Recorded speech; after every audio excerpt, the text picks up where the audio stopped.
కుప్పంలో ఉండే ప్రజలందరికీ శిరస్సు వంచి పాదాభివందనం చేస్తున్నాను. ఈ రోజు ఇక్కడికి నేను వచ్చాను.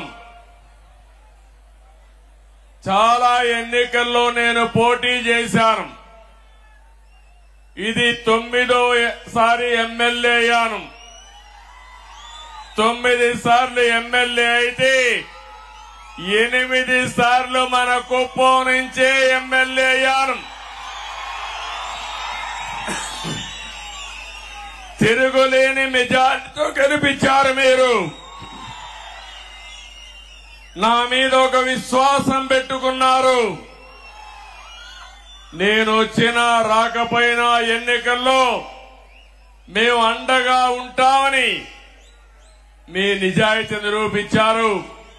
నాకు మళ్లీ జన్మ అనేది ఉంటే కుప్పం ముద్దు బిడ్డగానే పుడతాను. మీ సేవ కోసమే ఉంటాను. అలాంటి అరుదైన అనుభవం ఈ నియోజకవర్గం. ఈసారి ఎన్నికలు జరిగాయి. 164 మంది ఎమ్మెల్యేలు గెలిపించారు.